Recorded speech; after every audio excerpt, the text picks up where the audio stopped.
Selamat hari Minggu, Opa, Oma, Om, Tante, dan teman-teman sekalian. Udah mulai PSBB lagi nih, jadi sebaiknya kita lebih hati-hati kalau ingin keluar rumah. Jangan lupa pakai masker, jaga kesehatan. Untuk teman-teman yang sekolah online atau kuliah online, semangat ya.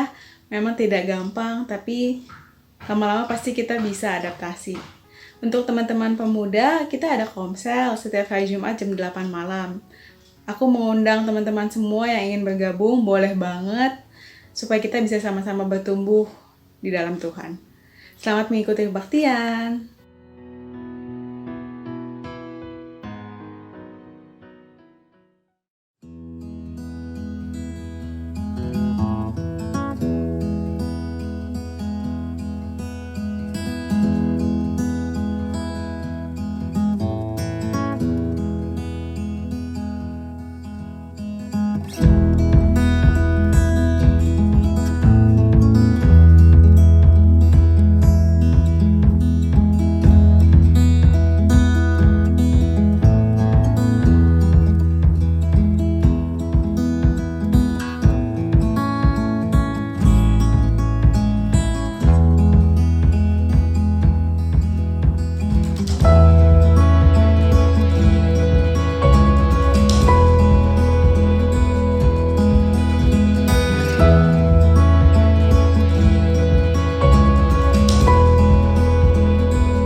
Selamat hari Minggu.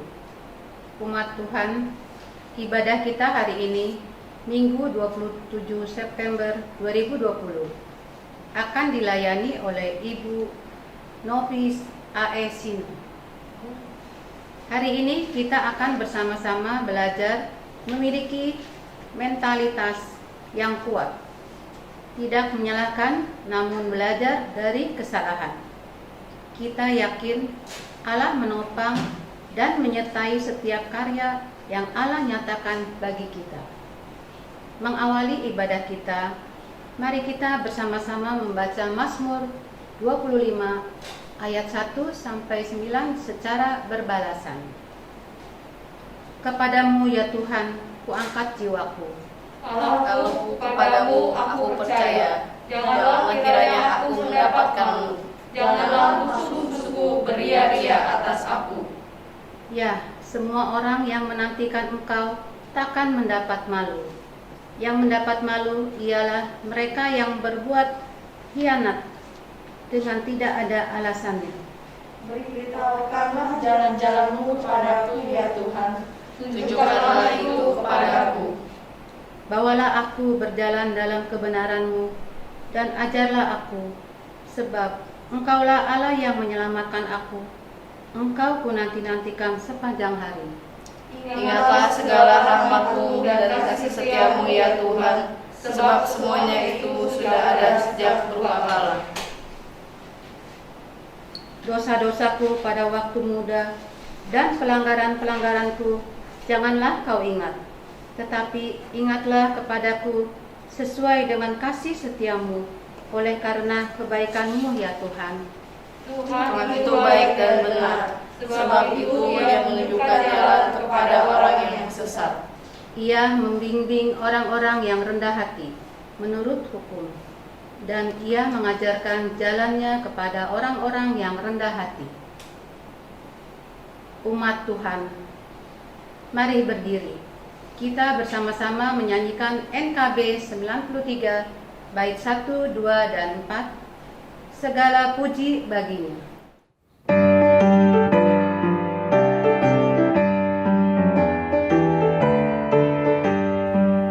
Segala puji baginya di tata mulia yang sudah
puji namanya, puji namanya, mari pujilah namanya. Bapak Ibu Saudara-saudara yang dikasihi Tuhan, kita akan mulai ibadah kita dengan keyakinan bahwa pertolongan kita ialah dari Tuhan yang menjadikan langit dan bumi.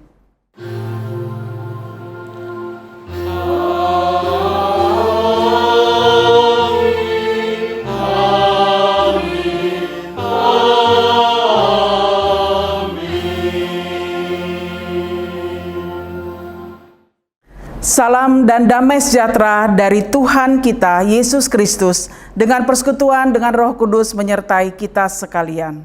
Dan menyertai saudara juga. Umat Tuhan silakan duduk.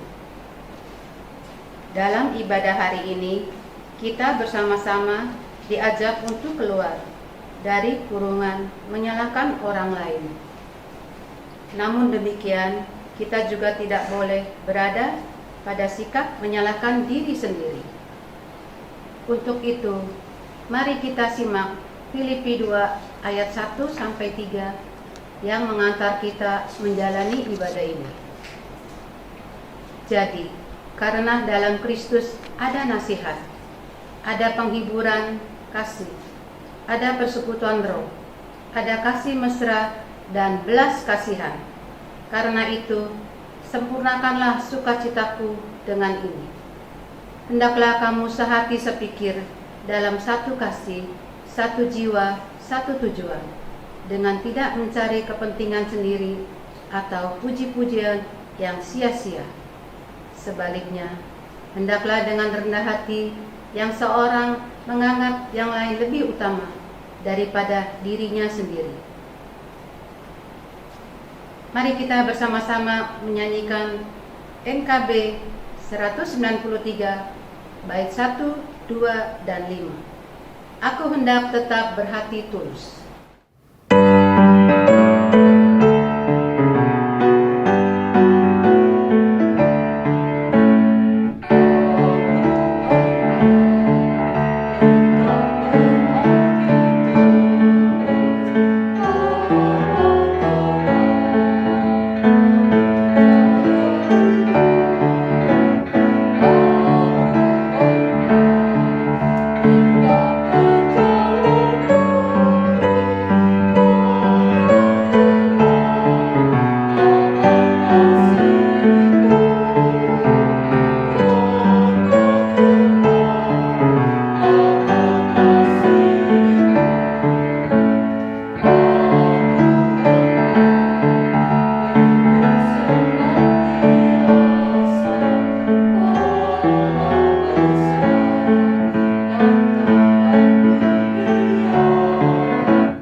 Umat Allah, mari kita bersama-sama datang ke hadirat Allah untuk mengaku dosa kita. Bapa Surgawi, kami sungguh bersyukur untuk kesempatan baik yang Allah anugerahkan kepada kami. Kami diberikan nafas hidup, bahkan kehidupan kami selalu disertai dan diberkati Allah. Namun hidup kami pun tidak selalu berjalan mulus. Kami sering mencari kambing hitam untuk ajang pembenaran diri, dan menyalahkan orang lain sebagai wujud pembenaran kami. Tidak hanya itu, kami pun sering menyalahkan Allah atas segala tindakan yang bahkan kami lakukan sendiri. Allah sering menjadi ajang pengungkapan kesalahan kami. Ya Allah, saat ini kami datang memohon pengampunan. Jangan biarkan kami larut dalam hidup yang selalu menyalahkan orang lain, bahkan Allah sendiri. Tetapi mampukan kami untuk meneliti di kedalaman hati kami, agar kami mampu memperbaiki diri, bertindak benar dan baik, serta tidak menuding kesalahan kepada orang lain untuk apa yang telah kami lakukan.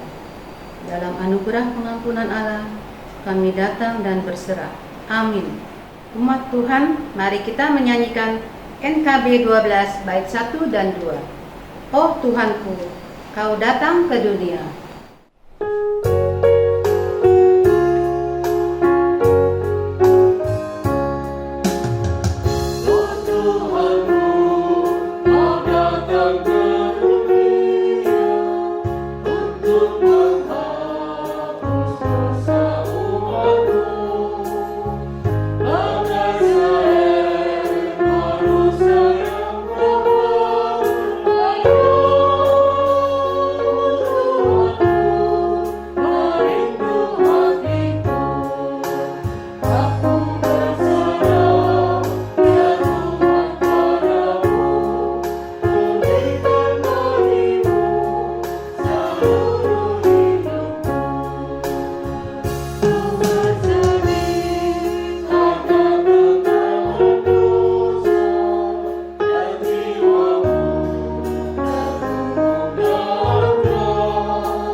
Umat Tuhan, mari kita berdiri, simaklah firman Tuhan dari Filipi 2 ayat 5 sampai dengan ayat 11.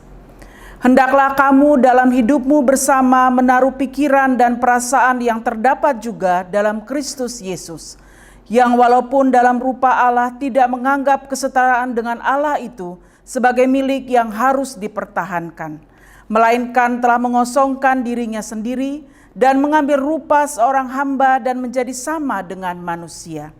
Dan dalam keadaan sebagai manusia, ia telah merendahkan dirinya dan taat sampai mati, bahkan sampai mati di kayu salib. Itulah sebabnya Allah sangat meninggikan dia dan mengaruniakan kepadanya nama di atas segala nama, supaya dalam nama Yesus bertekuk lutut segala yang ada di langit dan yang ada di atas bumi dan yang ada di bawah bumi, dan segala lidah mengaku Yesus Kristus adalah Tuhan, bagi kemuliaan Allah Bapa. Demikianlah berita anugerah dari Tuhan. Syukur kepada Allah. Sambutlah salam damai, damai Tuhan besertamu. Damai Tuhan besertamu juga. Mari kita menyanyikan lagu dari NKB 191 ayat 1 sampai dengan 3, dalam roh Yesus Kristus. Semua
Bapak, Ibu, Saudara-saudara yang dikasihi Tuhan, sebelum kita membaca dan merenungkan firman Tuhan, mari kita bersatu di dalam doa.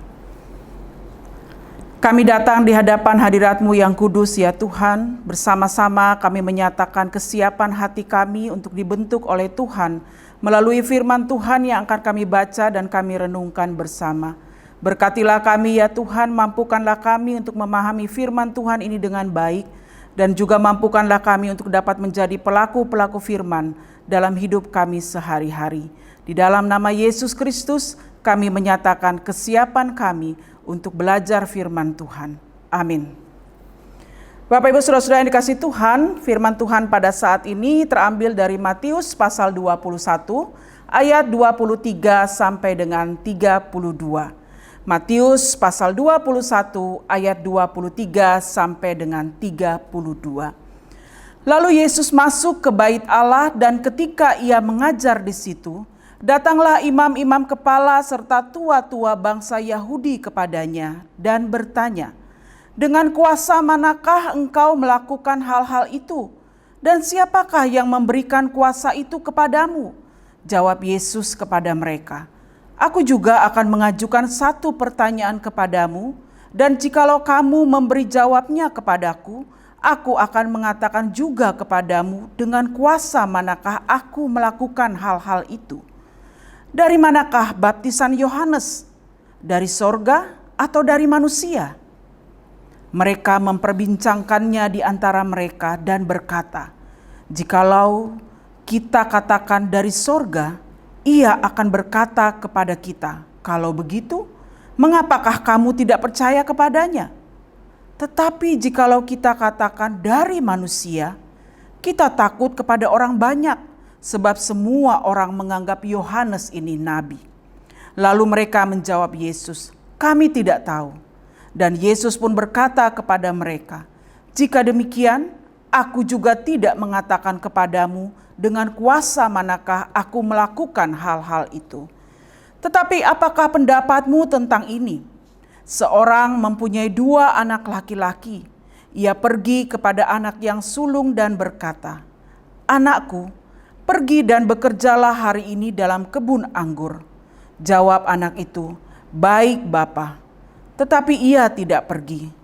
Lalu orang itu pergi kepada anak yang kedua dan berkata demikian juga. Dan anak itu menjawab, 'Aku tidak mau.' Tetapi kemudian ia menyesal lalu pergi juga. Siapakah di antara kedua orang itu yang melakukan kehendak ayahnya?" Jawab mereka, "Yang terakhir." Kata Yesus kepada mereka, "Aku berkata kepadamu, sesungguhnya pemungut-pemungut cukai dan perempuan-perempuan sundal akan mendahului kamu masuk ke dalam kerajaan Allah. Sebab Yohanes datang untuk menunjukkan jalan kebenaran kepadamu, dan kamu tidak percaya kepadanya. Tetapi pemungut-pemungut cukai dan perempuan-perempuan sundal percaya kepadanya. Dan meskipun kamu melihatnya, tetapi kamu tidak menyesal dan kamu tidak juga percaya kepadanya." Demikian jauh pembacaan firman Tuhan. Yang berbahagia adalah kita semuanya yang tidak hanya membaca dan melakukannya, tapi terlebih dari itu menjadikan firman Tuhan ini kebiasaan kita dalam hidup kita sehari-hari. Haleluya.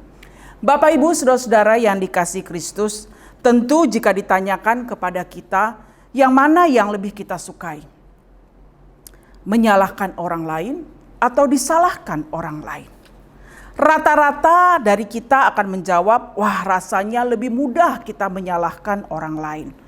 Dan inilah yang menjadi tema kita pada saat ini, yaitu mentalitas menyalahkan. Beberapa hari terakhir ini, Bapak Ibu, saya senang sekali menonton beberapa potongan film tentang anak-anak yang melakukan kesalahan. Misalnya, diceritakan ada 2 bersaudara, anak-anak yang masih kecil, masih balita, mereka mencoret-coret tembok rumah mereka. Ya, ketika kemudian datang salah seorang dari kedua orang tua mereka, lalu kaget melihat tembok yang sudah tercoret-coret tersebut. Lalu si orang tua ini bertanya, "Siapa yang melakukan ini? Ini ide siapa?" Lalu di antara kedua anak ini mulai saling menunjuk dan mengatakan, dia yang mulai, saya mengikuti, dan seterusnya. Ada juga contoh anak-anak yang menghambur-hamburkan makanan ketika orang tuanya tidak ada di ruang makan tersebut. Dan ketika orang tuanya datang lalu kaget melihat situasi yang berantakan tersebut. Dan orang tuanya bertanya, siapa yang melakukan ini? Maka kembali di antara anak-anak itu akan saling menunjuk satu dengan yang lain. Tidak ada yang duluan mau mengatakan atau mengangkat jarinya dan mengatakan ini ide saya. Bapak Ibu Saudara-saudara, mentalitas menyalahkan ini ternyata juga kita jumpai di dalam Alkitab kita. Setidaknya kita melihat bagaimana Adam menyalahkan Hawa. Lalu Hawa juga menyalahkan ular ketika di antara mereka ditanya siapa yang melakukan hal tersebut. Siapa yang melanggar firman Tuhan. Ada juga Kain yang ketika dia membunuh Habel seolah-olah dia menyalahkan Tuhan. Karena apa Bapak Ibu Saudara-saudara? Karena Tuhan tidak menerima persembahan Kain. Sehingga bagi Kain apa yang dia lakukan terhadap Habel adalah bentuk protesnya terhadap Tuhan yang tidak menerima persembahannya. Lalu bagaimana dengan kehidupan kita sehari-hari? Seringkali dalam kehidupan kita sehari-hari orang tua menyalahkan anaknya. Sehingga orang tua harus berurusan dengan aparat keamanan karena sang anak tertangkap sedang mengutil barang di sebuah minimarket. Atau ada juga anak yang menyalahkan orang tua yang terlalu sibuk sehingga anak berurusan dengan aparat keamanan atau melakukan tindakan-tindakan kriminal lainnya. Bahkan hal ini Bapak Ibu Saudara-saudara kita jumpai juga dalam kehidupan rumah tangga kita. Seringkali kita menyalahkan satu dengan yang lainnya ketika kita tahu ada situasi dalam rumah tangga kita yang tidak berjalan dengan sebagaimana mestinya. Hal ini memperlihatkan kepada kita betapa sulitnya manusia bertanggung jawab atas perbuatannya dan lebih banyak menunjuk orang lain untuk dipersalahkan. Bacaan kita hari ini memperlihatkan dua metafora yang mau digambarkan dalam perumpamaan yang menjadi bagian perikop kedua dalam bacaan kita. Saya mengajak Bapak Ibu Saudara-saudara untuk kita mencoba membacanya, kita tukar. Perikop kedua kita mulai, lalu kemudian kita masuk kepada perikop yang pertama dalam bacaan kita. Dua metafora ini berbicara tentang perumpamaan tentang seorang anak sulung dan juga seorang anak bungsu. Mari kita lihat dari anak sulung. Anak sulung ini merupakan penggambaran untuk imam-imam kepala dan tua-tua bangsa Yahudi. Mereka adalah kelompok orang yang menguasai hukum Taurat. Mereka terbiasa melakukan berbagai ritual keamanan dan pengajaran untuk menghormati kekudusan Tuhan. Mereka merasa bahwa diri mereka adalah orang-orang yang taat kepada hukum Tuhan. Setidaknya Bapak Ibu dalam bacaan kita juga kita melihat bagaimana mereka berupaya untuk kemudian menjaga apa yang seharusnya terjadi atau sesuai dengan hukum Taurat. Sehingga waktu mereka habiskan hanya untuk mencari-cari kesalahan orang lain. Mereka adalah kelompok orang yang mengerti sebenarnya apa isi hukum Taurat. Tetapi sayangnya mereka tidak melakukannya dalam hidup sehari-hari. Inilah yang terjadi ketika mereka berhadapan dengan Yesus. Yesus yang memiliki karisma yang luar biasa, mempunyai begitu banyak orang yang mengikut dia, yang ingin mendengarkan ajaran-ajarannya dan juga yang ingin membutuhkan pertolongannya. Akibatnya apa yang terjadi? Pamor ahli Taurat atau imam-imam kepala menjadi turun dibandingkan dengan Yesus. Mereka tidak siap menerima kenyataan bahwa begitu banyak orang yang selalu rindu untuk mendengarkan pengajaran Yesus. Mereka tidak siap dengan kenyataan juga bahwa begitu banyak orang yang selalu membutuhkan pertolongan Yesus. Mereka selalu berusaha mencari kesalahan Yesus sehingga Yesus bagaimana caranya bisa dihukum karena perbuatan atau aktivitas yang sedang Yesus lakukan. Tapi sayangnya Bapak Ibu, apa yang mereka harapkan ini tidak terjadi. Yesus tidak terjebak dengan pertanyaan jebakan mereka. Sebenarnya kalau kita lihat dalam bacaan kita, menurut Yesus buat apa Yesus menjawab? Toh juga mereka tidak akan percaya pada perkataan Yesus. Karena tujuan utama mereka adalah sebenarnya mencari kesalahan Yesus agar Yesus dapat dihukum. Lalu kita lihat sekarang yang kedua, kelompok yang kedua, ya, yang dimetaforakan sebagai seorang anak bungsu. Anak bungsu ini merupakan metafora untuk para pemungut cukai dan perempuan-perempuan sundal. Mereka adalah sekelompok orang-orang yang dibenci dan dianggap hina, yang dipinggirkan oleh dalam kehidupan sosial masyarakat mereka. Ada banyak kisah dalam Alkitab kita yang menggambarkan cibiran orang-orang ketika Yesus berinteraksi dengan kelompok orang-orang ini. Karena bagi mereka, para pemungut cukai, setidaknya para pemungut cukai dan juga perempuan-perempuan sundal adalah kelompok orang yang memang harus dijauhi, yang harus dipinggirkan dan tidak bisa ada di tengah-tengah mereka. Sehingga kalau kita baca Alkitab kita, banyak kisah yang menggambarkan Yesus justru berinteraksi dengan mereka. Yesus justru melakukan percakapan dengan mereka. Bahkan Yesus juga datang ke rumah mereka. Yesus memberikan pengampunan kepada mereka. Bahkan mereka dibuka mata mereka untuk melihat kenyataan bahwa apa yang mereka lakukan ini adalah perbuatan yang tidak tepat. Mereka digambarkan sebagai orang-orang yang tahu ketika mereka mendengarkan perkataan Yesus, ketika mereka berjumpa dengan Yesus, mereka diperlihatkan sebagai orang-orang yang kemudian menyadari kesalahan mereka dan lalu mereka bertobat. Bahkan tidak sedikit di antara mereka yang kemudian menjadi pengikut Yesus. Mereka ikut bersama dengan Yesus untuk menyampaikan kabar sukacita tersebut. Bapak, Ibu, saudara-saudara, dari teks Alkitab ini kita melihat bagaimana Yesus membandingkan dua kelompok ini. Yang satu yang diwakili oleh anak sulung berbuat seolah-olah mereka melakukan sesuatu bagi Tuhan, padahal mereka tidak melakukan apa-apa bagi Tuhan. Mereka hanya berusaha untuk menyalahkan orang lain. Mereka hanya ingin mempertahankan muka, mempertahankan kekuasaan dan kenyamanan mereka sebagai pemuka agama.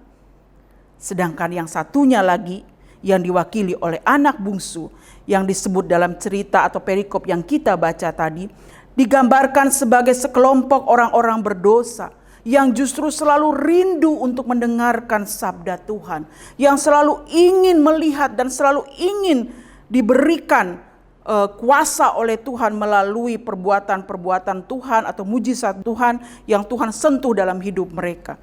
Dan apa yang mereka lakukan adalah mereka kemudian hidup di dalam pertobatan.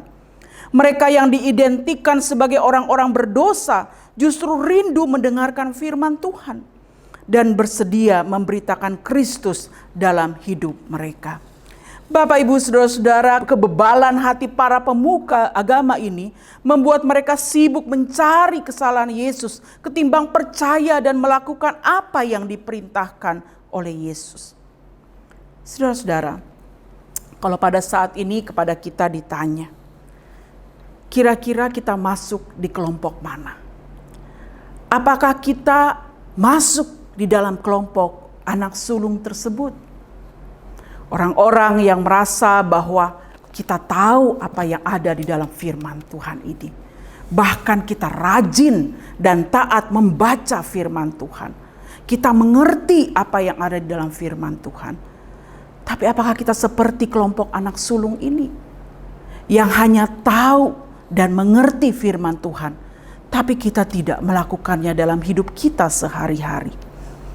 Lebih penting bagi kita menyalahkan orang-orang di sekeliling kita. Lebih penting mengatakan bahwa dia ini hidup tidak sesuai dengan firman Tuhan.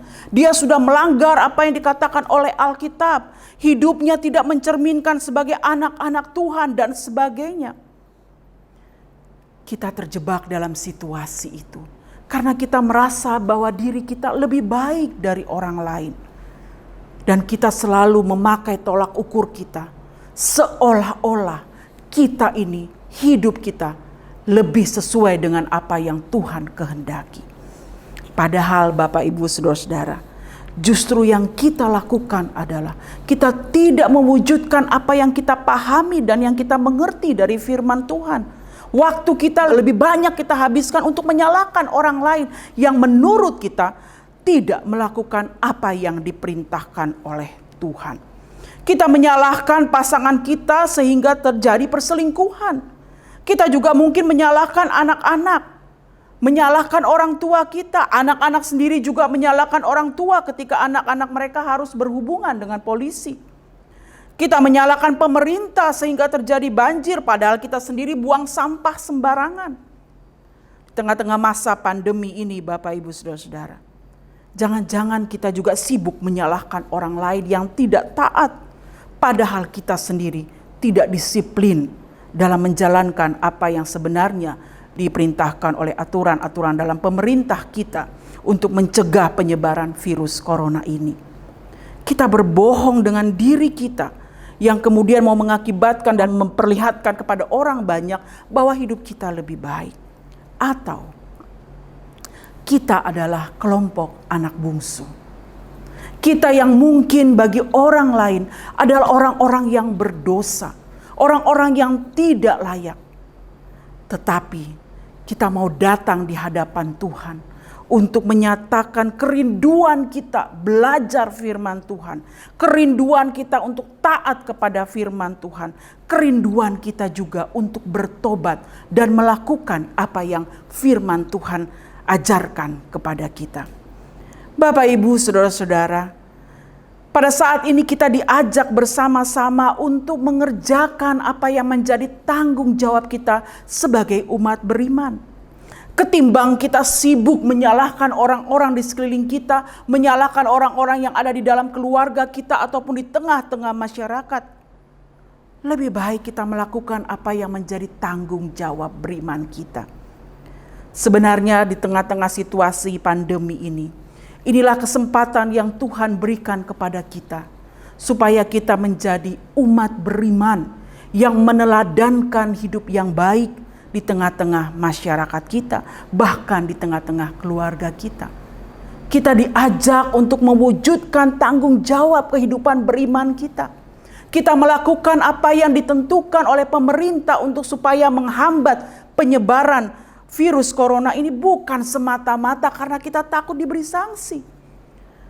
Tapi karena kita mengasihi Tuhan. Kita mengasihi diri kita dan juga kita mengasihi orang-orang yang ada di sekeliling kita. Toh tidak ada salahnya Bapak Ibu jika kita mulai dari diri kita sendiri. Dan itu sebagai wujud tanggung jawab kita.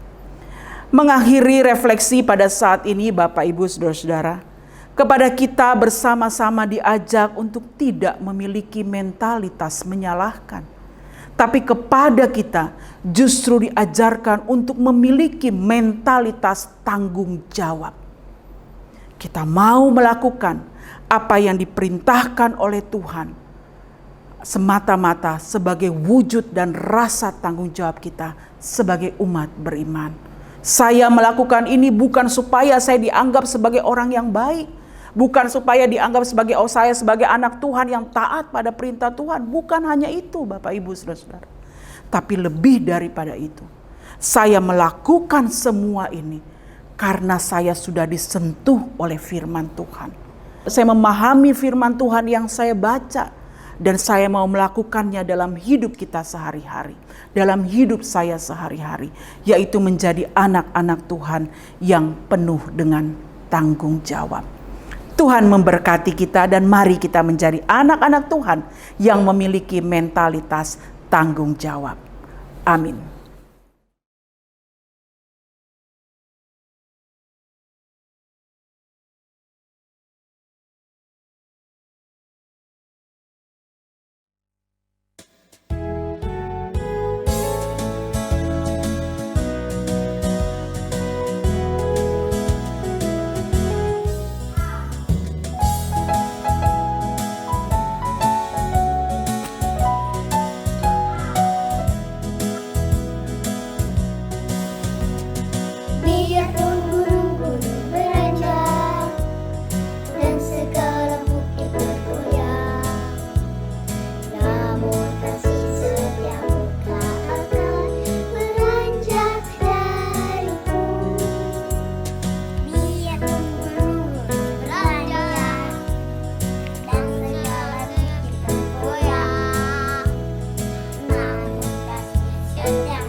umat Tuhan, mari berdiri. Bersama gereja di segala abad dan tempat, marilah kita bersama-sama mengucapkan pengakuan iman rasuli. Hendaklah setiap umat beriman mengungkapkan, aku percaya kepada Allah, Bapa yang Maha Kuasa, Khalik langit dan bumi, dan kepada Yesus Kristus, Anaknya yang tunggal Tuhan kita, yang dikandung dari Roh Kudus, lahir dari anak darah Maria, yang menderita sengsara di bawah pemerintahan Pontius Pilatus, disalibkan, mati dan dikuburkan, turun ke dalam kerajaan maut. Pada hari yang ketiga, bangkit pula dari antara orang mati, naik ke surga, duduk sebelah kanan Allah, Bapa yang Maha Kuasa. Dan dari sana Ia akan datang untuk menghakimi orang yang hidup dan yang mati. Aku percaya kepada Roh Kudus, gereja yang kudus dan damai, persekutuan orang kudus, pengampunan dosa, kebangkitan orang mati, dan hidup yang kekal. Amin. Bapak, Ibu, Saudara-saudara, mari kita bersatu di dalam doa. Segala puji, hormat, dan sembah kami kepadamu ya Tuhan, Tuhan yang dengan penuh kasih setia selalu menyapa kami melalui firman Tuhan. Terima kasih ya Tuhan karena kami diingatkan kembali pada saat ini untuk menjadi anak-anak Tuhan yang tidak hanya menyalahkan orang lain, tetapi justru kami diminta oleh Tuhan untuk menjadi anak-anak Tuhan yang bertanggung jawab, yang melakukan apa yang diperintahkan oleh Tuhan, dan itu dimulai dari diri kami sendiri. Kami mohon pertolongan dan hikmat dari Tuhan, supaya kami dapat mewujud nyatakan panggilan kami sebagai umat beriman dalam kehidupan kami sehari-hari, baik di dalam keluarga maupun di tengah-tengah masyarakat. Kami tahu ya Tuhan bahwa kami penuh dengan kelemahan dan keterbatasan, tapi kami percaya Tuhan akan selalu mengingatkan kami, supaya kami dapat mewujudkan panggilan kami dengan baik dalam kehidupan kami sehari-hari.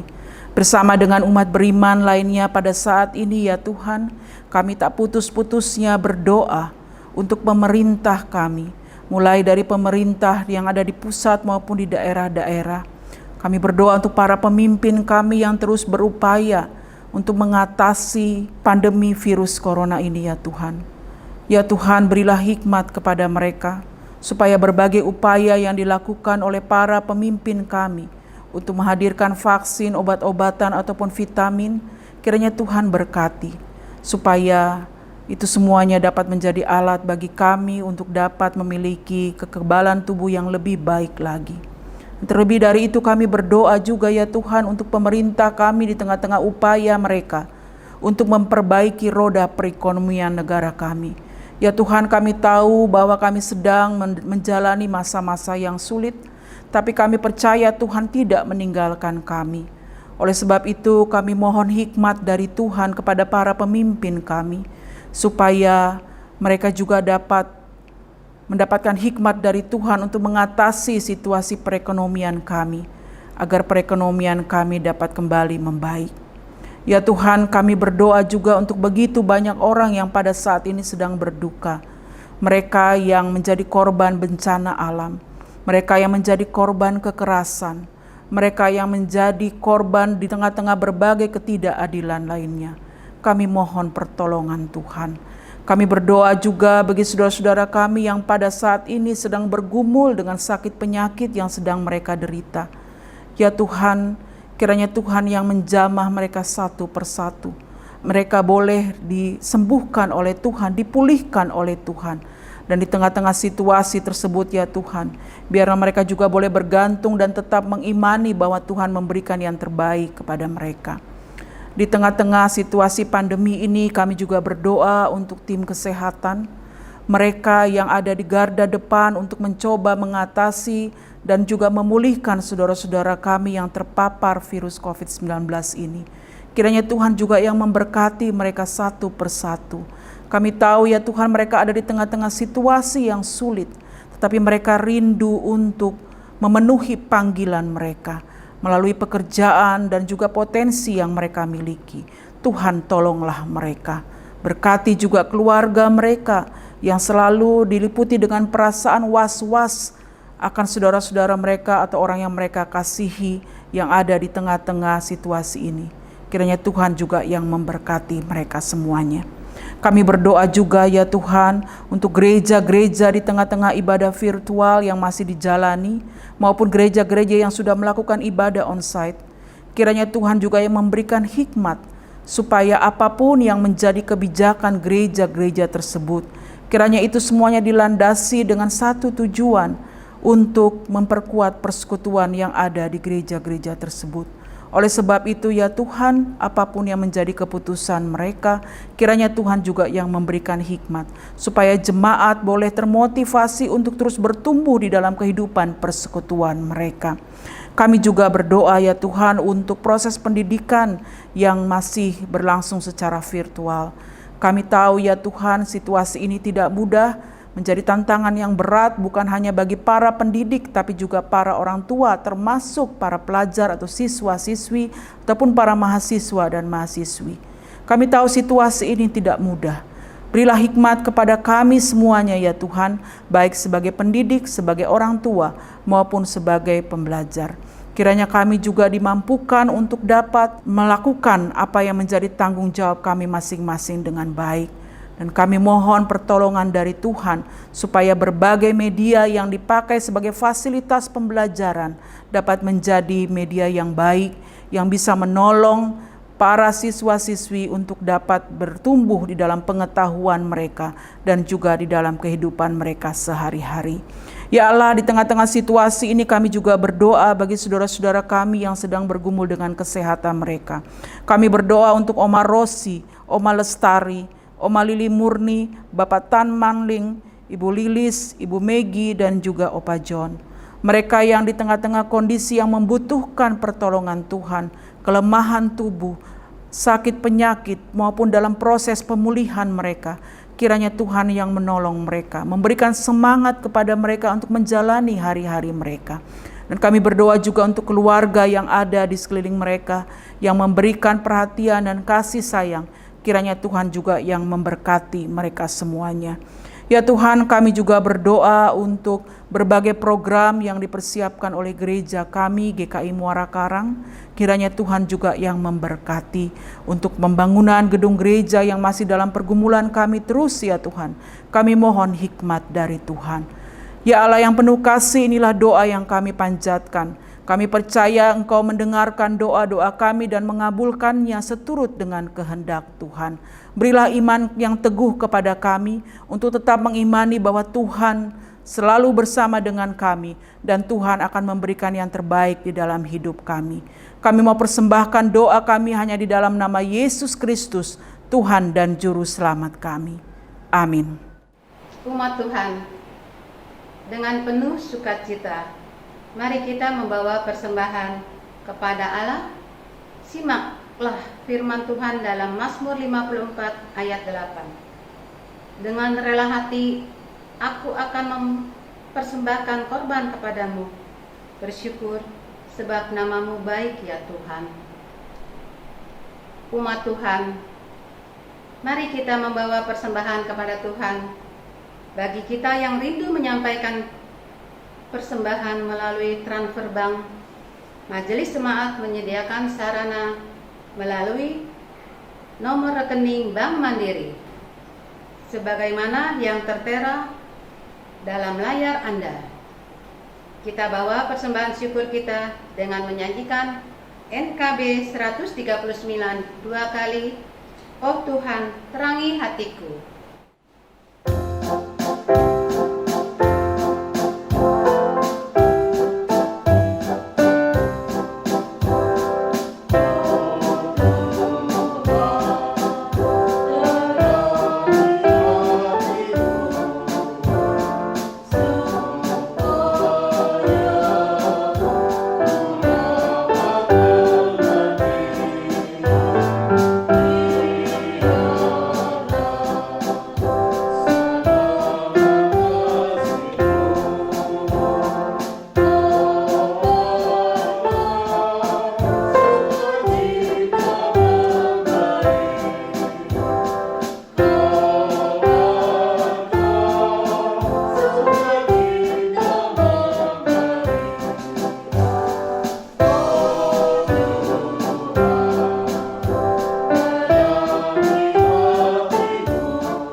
persembahan syukur ini kepada Tuhan.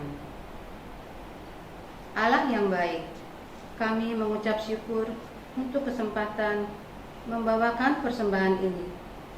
Kiranya seluruh persembahan kami merupakan karya syukur bagi kemuliaan-Mu. Inilah persembahan syukur kami. Sambutlah dalam kemuliaan-Mu kepada Bapa di sorga. Kami serahkan persembahan ini. Amin. Mari kita menyanyikan NKB 212, bait 1 sampai 3. Sungguh inginkah engkau lakukan?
Bapak, Ibu, Saudara-saudara yang dikasihi Tuhan, kita akan mengakhiri ibadah kita pada saat ini, tetapi biarlah persekutuan kita dengan Allah dapat terus terpelihara dengan baik. Kembali kita diingatkan supaya kita jangan memiliki mentalitas menyalahkan. Tetapi baiklah, kita sebagai pengikut Kristus, kita memiliki mentalitas tanggung jawab sebagai wujud rasa syukur kita kepada Tuhan. Maka kini arahkanlah hatimu kepada Tuhan. Kami mengarahkan hati kami kepada Tuhan. Jadilah saksi Kristus. Syukur kepada Allah, Terpujilah Tuhan. kini dan selamanya. Kini sambutlah berkat Tuhan. Tuhan memberkati engkau dan melindungi engkau. Tuhan menyinari engkau dengan wajah-Nya dan memberi engkau kasih karunia. Tuhan menghadapkan wajah-Nya kepadamu dan memberi engkau damai sejahtera. Haleluya. Amin.